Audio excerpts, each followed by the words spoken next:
नमस्कार दोस्तों। देश के मुख्य चुनाव आयुक्त राजीव कुमार पदमुक्त हो गए और चुनाव आयोग राजीव मुक्त हो गया।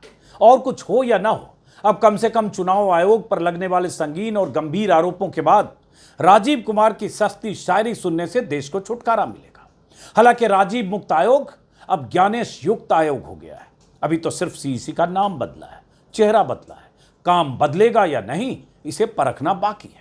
मोदी के सामने संवैधानिक संस्थाओं के नतमस्तक होने के इस दौर में जिस ढंग से ज्ञानेश कुमार की नियुक्ति हुई है, जिस ढंग से सुप्रीम कोर्ट के ऐतिहासिक फैसले को कूड़ेदान में डालकर मोदी और शाह ने उन्हें चुना है, जिस तरह से बतौर आईएएस अधिकारी ज्ञानेश कुमार का अमित शाह से कनेक्शन रहा है, उसके बाद नए सीईसी से बहुत उम्मीद रखना बेमानी है।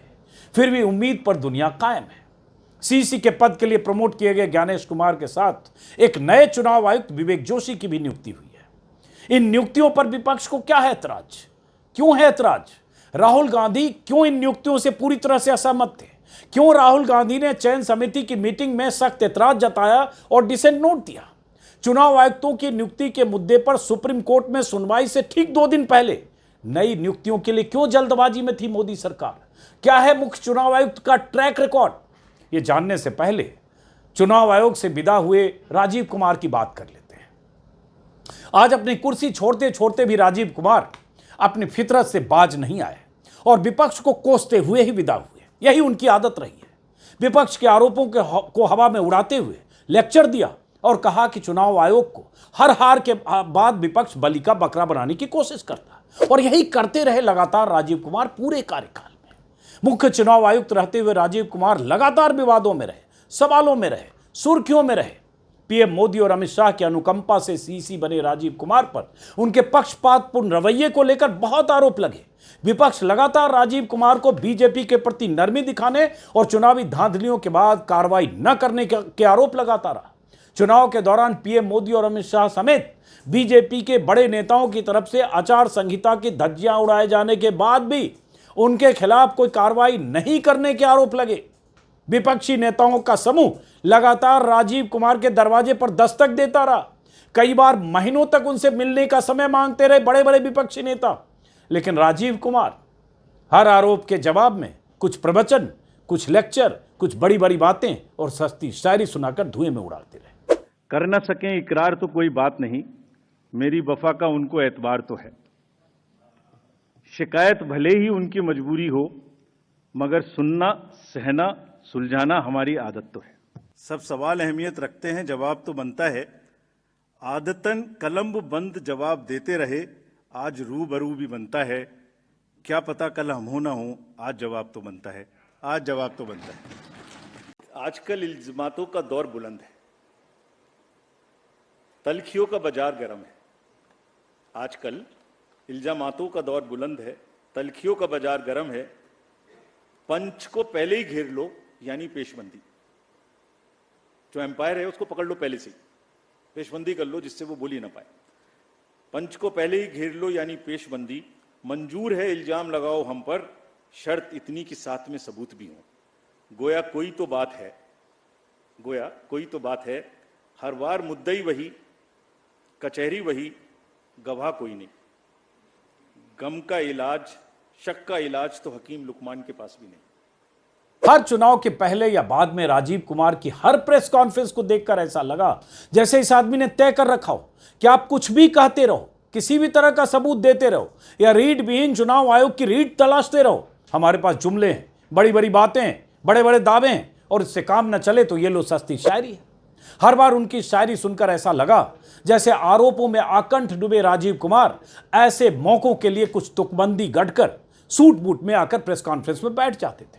आप उनके जवाबों से कन्विंस हो या ना हो, उन्हें कोई फर्क नहीं पड़ता, क्योंकि मोदी जी और शाह जी अगर कन्विंस हैं तो हम कौन, आप कौन, मीडिया कौन, विपक्ष कौन। चुनाव आयोग में बतौर मुख्य चुनाव आयुक्त 1010 दिन गुजारने के बाद आरोपों से लदे राजीव कुमार तो विदा हो गए, लेकिन उनकी जगह जिन्हें नियुक्त किया गया है उनकी नियुक्ति को लेकर भी विपक्ष सवाल उठा रहा है, क्योंकि 19 फरवरी यानी कल सुप्रीम कोर्ट में चुनाव आयुक्तों की नियुक्ति को लेकर बने नए कानून के खिलाफ सुनवाई होनी थी। लेकिन सुनवाई से ठीक 2 दिन पहले चयन समिति की बैठक हुई और आनन फानन में चुनाव आयुक्तों की नियुक्ति मोदी और शाह के मन के मुताबिक हो गई। मार्च 2024 से चुनाव आयोग में चुनाव आयुक्त का काम कर रहे ज्ञानेश कुमार के नाम पर मोदी और शाह की मुहर लगी, उन्हें सीसी बनाया गया और राहुल गांधी के ऐतराजों को दरकिनार कर दिया गया। यूपी के रहने वाले हरियाणा कैडर के विवेक जोशी को तीसरे चुनाव आयुक्त के तौर पर भी नियुक्त कर दिया गया। इन दोनों की नियुक्ति उस नए कानून के तहत हुई जो कानून मोदी सरकार ने सुप्रीम कोर्ट के फैसले को डस्टबिन में डालकर संसद के रास्ते बनाया था। चुनाव आयुक्तों की नियुक्ति को लेकर कई याचिकाओं की सुनवाई के बाद मार्च 2023 में सुप्रीम कोर्ट ने अपने अहम फैसले में कहा था कि चुनाव आयुक्तों की नियुक्ति के लिए 3 सदस्यों का पैनल बने, जिसमें प्रधानमंत्री हों, नेता विपक्ष हों और चीफ जस्टिस ऑफ इंडिया हो। तब जस्टिस जोसेफ की बेंच ने कहा था, हमें ऐसे सीईसी की आवश्यकता है जो प्रधानमंत्री के खिलाफ भी कार्रवाई कर सके। प्रधानमंत्री के खिलाफ अगर कुछ आरोप हैं और सीईसी को कार्रवाई करनी है, लेकिन सीईसी कमजोर घुटने वाला है तो एक्शन नहीं लेता है, क्या यह सिस्टम पूर्ण रूप से ब्रेक डाउन नहीं है? यह सवाल पूछा था। सुप्रीम कोर्ट ने कहा था ऐसे चुनाव आयुक्तों की जरूरत है जिसे दबाया ना जा सके, जिसे कुचला ना जा सके, जो किसी के खिलाफ फैसले ले सके। सुप्रीम कोर्ट के 5 जजों की पीठ ने चुनाव आयुक्तों की नियुक्ति प्रक्रिया की धज्जियां उड़ाते हुए नई व्यवस्था बनाने का आदेश दिया था। सुप्रीम कोर्ट की नाराजगी पंजाब कैडर के आईएएस अधिकारी अरुण गोयल की चुनाव आयोग में आनन फानन में हुई नियुक्ति को लेकर थी। एक दिन पहले वीआरएस लिया और अगले दिन उन्हें नियुक्त कर दिया गया, वो भी तब जब सुप्रीम कोर्ट में नियुक्ति प्रक्रिया को लेकर सुनवाई चल रही थी। सुप्रीम कोर्ट ने बेहद सख्त फैसले के साथ मोदी सरकार से चुनाव आयुक्तों की नियुक्ति का फैसला छीन लिया था। सरकार बिलबिला कर रह गई थी। एक उम्मीद जगी थी कि चुनाव आयुक्तों के चयन की नई व्यवस्था से शायद सरकार के चापलूस नौकरशाहों की जगह रीढ़ की हड्डी वाले चुनाव आयुक्त भी नियुक्त हो सकेंगे। लेकिन 4 महीने के बाद ही, कहें 5 महीने के भीतर ही, मोदी सरकार ने संसद के जरिए सुप्रीम कोर्ट के फैसले को पलट दिया। एक भी नियुक्ति सुप्रीम कोर्ट के फैसले के मुताबिक नहीं हो सकी। सुप्रीम कोर्ट का वह फैसला अगर आज लागू रहता तो पता नहीं मोदी जी की पसंद के मुताबिक ज्ञानेश कुमार सीईसी बन पाते या नहीं, पता नहीं विवेक जोशी की नियुक्ति पर चीफ जस्टिस मुहर लगाते या नहीं। फैसला 2-1 की वोटिंग से होता, लेकिन सत्ता पक्ष की तरफ से एक ही वोट होता, बाकी चीफ जस्टिस की असहमति और नेता विपक्ष का वोट पीएम के मंसूबों को ध्वस्त करने के लिए काफी होता अगर ये दोनों असहमत होते तो, या कुछ नए नाम मांगे जाते कई बार। लेकिन हर संवैधानिक संस्था पर अपना दबदबा कायम रखने की फितरत वाले मोदी को सुप्रीम कोर्ट का यह फैसला मंजूर नहीं था। नतीजा यह हुआ कि संसद में कानून बनाकर सुप्रीम कोर्ट के फैसले को रद्द कर दिया गया और व्यवस्था यह बना दी गई कि 3 सदस्यों के पैनल में खुद प्रधानमंत्री होंगे और उनके नुमाइंदे के तौर पर एक और केंद्रीय मंत्री होंगे, जैसे अभी अमित शाह हैं, और तीसरा सदस्य नेता विपक्ष होगा। जाहिर है जब सत्ता पक्ष के 2 वोट होंगे तो नेता विपक्ष के पास किसी की भी नियुक्ति पर असहमति दर्ज कराने के अलावा, डिसेंट नोट देने के अलावा कोई अधिकार नहीं होगा और उस असहमति को रद्दी की टोकरी में डालकर नियुक्ति का अधिकार सरकार के पास होगा 2-1 से। वही इन दोनों नियुक्तियों में हुआ है जिस पर विपक्ष को ऐतराज है। साउथ ब्लॉक में प्रधानमंत्री आवास पर चयन समिति की बैठक में राहुल गांधी ने सुप्रीम कोर्ट की सुनवाई तक नियुक्ति प्रक्रिया को टालने की बात कही और डिसेंट नोट देकर मीटिंग बीच में छोड़ दी। अब नेता विपक्ष राहुल गांधी ने ट्विटर पर अपना पक्ष रखा है। राहुल गांधी ने अंग्रेजी में अपना बयान दिया है ट्विटर पर, एक्स पर, जिसका हिंदी तर्जुमा कुछ इस तरह से है। बकौल राहुल गांधी अगले चुनाव आयुक्त का चयन करने के लिए समिति की बैठक के दौरान उन्होंने प्रधानमंत्री और गृह मंत्री को एक असहमति का नोट दिया था, डिसेंट नोट। भारत सरकार ने सुप्रीम कोर्ट के आदेश का उल्लंघन करके और भारत के मुख्य न्यायाधीश को समिति से हटाकर हमारी चुनाव प्रक्रिया की अखंडता पर करोड़ों मतदाताओं की चिंताएं बढ़ा दी है। नेता प्रतिपक्ष के तौर पर यह मेरा कर्तव्य है कि मैं बाबा साहब अंबेडकर और देश के संस्थापक नेताओं के आदर्शों को कायम रखूं और सरकार को जिम्मेदार ठहराऊं। नए सीईसी का चयन करने के लिए आधी रात को फैसला लेना प्रधानमंत्री और गृह मंत्री के लिए अपमानजनक और अशिष्ट है, वो भी तब जब समिति की संरचना और प्रक्रिया को सुप्रीम कोर्ट में चुनौती दी जा चुकी है और 48 घंटे से भी कम वक्त में सुनवाई होगी। राहुल गांधी ने डिसेंट नोट में कहा है कि जून 1949 में एक स्वतंत्र चुनाव आयोग की स्थापना पर चर्चा के लिए संविधान सभा में बोलते हुए बाबा साहब अंबेडकर ने भारत के लोकतंत्र और चुनाव आयोग के मामलों में कार्यकारी हस्तक्षेप के बारे में चेतावनी दी थी। 2 मार्च 2023 को एक फैसले में माननीय सर्वोच्च न्यायालय की संवैधानिक पीठ ने आदेश दिया था कि सीईसी और चुनाव आयुक्तों की नियुक्ति माननीयों की एक समिति द्वारा एक पैनल द्वारा किया जाना चाहिए, जिसमें पीएम, नेता प्रतिपक्ष और चीफ जस्टिस हों। लेकिन दुर्भाग्य से सुप्रीम कोर्ट के आदेश के बाद सरकार ने इस कानून लाकर सुप्रीम कोर्ट के आदेश को दरकिनार कर दिया, जिसमें प्रधानमंत्री, नेता विपक्ष और प्रधानमंत्री द्वारा नियुक्त एक केंद्रीय कैबिनेट मंत्री को शामिल करने और मुख्य न्यायाधीश को समिति से हटाने के लिए सीसी और चुनाव आयुक्तों की नियुक्ति के लिए समिति का पुनर्गठन किया। यह सुप्रीम कोर्ट की आदेश की मूल भावना का घोर उल्लंघन है। कांग्रेस नेता राहुल गांधी और उसके बाद बहुत सारे नेता लगातार इस नियुक्ति का विरोध कर रहे हैं। जैसे अभिषेक मनु सिंघवी ने भी प्रेस के सामने अपना ऐतराज कुछ इन शब्दों में दर्ज किया। कांग्रेस का स्टैंड बड़ा स्पष्ट था, आज कल भी था, आज भी है और आज रहेगा ये स्टैंड जो आपके सामने व्यक्त कर रहे हैं कि 2 चीजें बड़ी सरल करनी है। आपको ईगो में फंक्शन नहीं करना है, आपको सिर्फ सरल चीज ये करनी है कि इस मीटिंग को जो आज शाम को 5:30 लगभग हुई उसको स्थगित करें। कुछ नहीं कर रहे हैं आप, स्थगित कर रहे हैं 2 हफ्ते 3 हफ्ते की, कोई बड़ी बात नहीं है। और दूसरा, हर स्टेक होल्डर कांग्रेस शामिल आपका समर्थन करेगी कि आप छोटी सी 2 लाइन की ओरल याचिका या लिखित याचिका दें उच्चतम न्यायालय को कि साहब 19 में जल्दी सुन लीजिए, 22 को, 20 को, 25 को खत्म कर दीजिए। यह आम होता है उच्चतम न्यायालय में। Early hearing application and disposal application करिए, हम आपका समर्थन करते हैं। अब आप ये सोचिए एक बात, मैं बड़ी एक सरल बात, कॉमन सेंसिकल बात कर रहा हूं। कल आपने अमुक व्यक्ति को, आज आपने अमुक व्यक्ति को नियुक्त कर दिया सीयूसी, मिस्टर XYZ। 19 तारीख को नहीं तो 25 तारीख को उच्चतम न्यायालय ने कहा कि जो नया कानून है वो निरस्त करते हैं हम। कह तो सकती है, आज कम से कम संभावना तो है। ये तो नहीं कि एक तरफा आप सोचेंगे कि नहीं कर सकती उच्चतम न्यायालय। एक पक्ष हार सकता है, एक पक्ष जीत सकता है। 4 हफ्ते बाद भी उच्चतम न्यायालय कहती है कि हम ये कानून जो मैंने आपका नाम पढ़ा अभी आपको, वो हम निरस्त करते हैं। Election of chief election commissioner etcetera etcetera 2023 act. तो आपने क्या क्या किया है? आपने एक प्रकार से जो एक गरिमा है, जो एक आत्मा है, जो अक्षर से आगे होती है, जो उद्देश्य है, जो धारणा है गणतंत्र की, उसकी अवमानना ही नहीं की, उसको आपने एकदम नकार दिया है। सिर्फ किस लिए? 48 घंटे, 1 हफ्ते या 2 हफ्ते के लिए। ये अगर ईगो नहीं तो क्या है? इतनी सरल बात है हमारी, इतना सरल प्रस्ताव था। जहां तक हमें मालूम पड़ा है, दुर्भाग्य है कि सरल प्रस्ताव को नहीं माना जा रहा है, लेकिन आपको बाकी चीजें जो गोपनीय होती है आजकल में मालूम पड़ जाएंगी क्या होता है।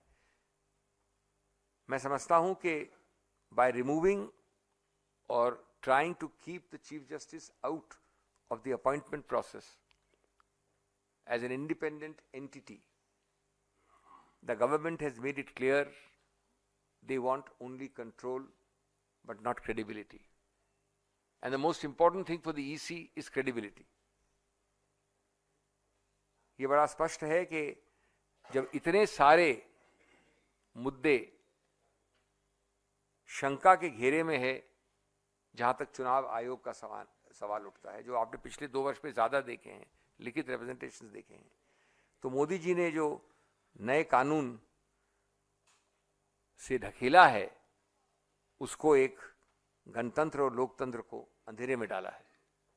और जो हमारी मांग है वो इतनी सरल है, इतनी छोटी है कि थोड़ी भी अगर ईगो कम होती और मनमानी करने की मंशा कम होती तो ये नहीं होता। ये हमारा स्टैंड बड़ा स्पष्ट है, हमने आपके सामने इसलिए रखा है। अब जरा जानिए कौन है ये ज्ञानेश कुमार। कल मुख्य चुनाव आयुक्त नियुक्त हुए ज्ञानेश कुमार अमित शाह के गृह मंत्रालय का हिस्सा रहे। चुनाव आयोग में उनकी नियुक्ति लोकसभा चुनाव की घोषणा से ठीक 1 दिन पहले यानी 15 मार्च 2024 को हुई थी। उससे पहले ज्ञानेश कुमार केंद्रीय सहकारिता मंत्रालय में सचिव थे। और आपको पता होगा कि अमित शाह के पास एक गृह मंत्रालय भी है और सहकारिता मंत्रालय भी है। इससे पहले मई 2016 से लेकर अप्रैल 2021 तक ज्ञानेश कुमार गृह मंत्रालय में थे।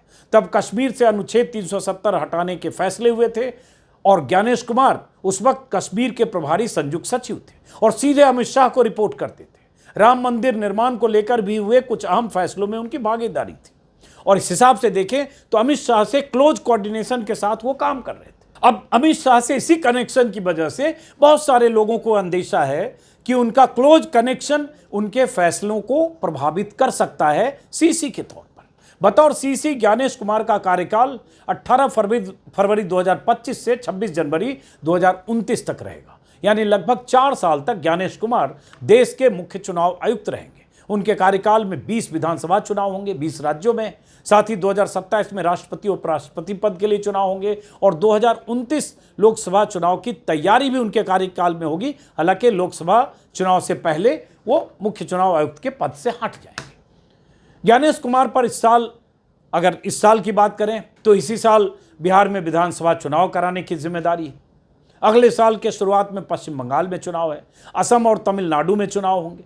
तो एक तरह से जैसा कि मैंने कहा 20 राज्यों में चुनाव होने हैं और जब चुनाव होता है तब चुनाव आयोग की भूमिका को लेकर सवाल उठते हैं। आचार संहिता के प्रति लचीला रुख, खास करके सत्ता पक्ष, खास करके प्रधानमंत्री जो चुनावी सभाओं में कुछ भी बोलते हैं। इसी लोकसभा चुनाव में हुआ जिस ढंग से प्रधानमंत्री मोदी ने बांसवाड़ा में मुसलमानों को लेकर भाषण दिया, झारखंड में भाषण दिया, इसके पहले चुनाव में भाषण दिया, लेकिन प्रधानमंत्री के भाषणों में जहां आचार संहिता की धज्जियां उड़ती है, प्रधानमंत्री के भाषण को कई बार लोग हेट स्पीच मानते हैं। इस चुनाव में भी ऐसा हुआ, एकदम नफरती भाषण।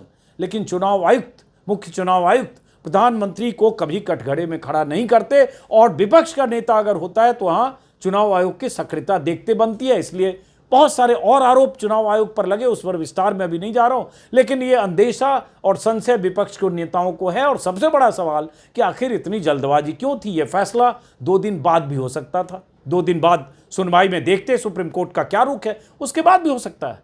और हो सकता है सुप्रीम कोर्ट कोई अहम फैसला दे भी नहीं, अभी तो सुनवाई है।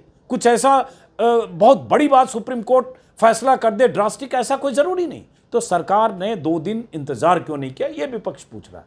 जहां तक रही बात राजीव कुमार की, तो राजीव कुमार के कार्यकाल को देखें और पिछले 5-6 साल के चुनाव आयोग के कार्यकाल को देखें, तरीकों को देखें, चुनाव आयुक्तों के तरीकों को देखें, तो आपको समझ में आएगा कि 2019 के चुनाव में क्या हुआ, किस तरह से मोदी और अमित शाह ने आचार संहिता की धज्जियां उड़ाई, किस तरह से पुलवामा के शहीदों का इस्तेमाल चुनाव के दौरान किया, शहीदों के इस्तेमाल करके वोट मांगे प्रधानमंत्री मोदी ने। और जब चुनाव आयोग में कार्रवाई की बात आई तो उस समय जो एक चुनाव आयुक्त थे अशोक लवासा, उन्होंने अपना डिसेंट नोट दिया और उसके बाद बाकी 2 चुनाव आयुक्तों ने आपसी रजामंदी के साथ प्रधानमंत्री को क्लीन चिट दी। और कई भाषण और कई बवाल पिछले लोकसभा विधानसभा चुनाव की बात करें, बंगाल चुनाव के दौरान बंगाल चुनाव में कोविड के दौरान प्रधानमंत्री मोदी अपनी रैलियां कर रहे थे और लगातार कोविड का प्रसार होता बंगाल से लेकर पूरे देश में। और दर्जनों ऐसी मिसालें हैं जब बीजेपी के नेता, चाहे प्रधानमंत्री हो, अमित शाह या बाकी नेता, उन पर आचार संहिता को लेकर सवाल उठे, ईवीएम को लेकर सवाल उठे, चुनावी पारदर्शिता को लेकर सवाल उठे, वोटर्स के नंबर बढ़ाने घटाने को लेकर सवाल उठे, वोटिंग के बाद घंटों बाद नहीं अगले दिन तक वोटर्स की संख्या, तादाद, वोटिंग परसेंटेज को बढ़ाने को लेकर सवाल उठे। लेकिन उन सवालों का जवाब कभी भी चुनाव आयुक्तों ने इस तरह से नहीं दिया जो कन्विंसिंग हो। लगातार यह बात हुई कि चुनाव के बाद 1 दिन बाद या 1.5 दिन बाद तक उसमें नंबर क्यों बदल रहे हैं, और इसलिए विपक्ष के नेता लगातार चुनाव आयोग से सवाल पूछते रहे। बहरहाल ज्ञानेश कुमार ने अब कार्यभार कल वो संभालेंगे, आज आखिरी दिन था राजीव कुमार का। और जैसा कि मैंने शुरू में कहा, उम्मीद पर दुनिया कायम है, तभी उन्हें बेनिफिट ऑफ डाउट दिया जाना चाहिए। जब तक वो पूरी तरह से राजीव कुमार में कन्वर्ट ना हो जाते हैं तब तक हम सब नजर रखेंगे, उम्मीद करेंगे कि ज्ञानेश कुमार रीढ़ की हड्डी थोड़ी तो दिखाएंगे। फिलहाल इस वीडियो को खत्म करते हैं, फिर मुलाकात होगी। नमस्कार।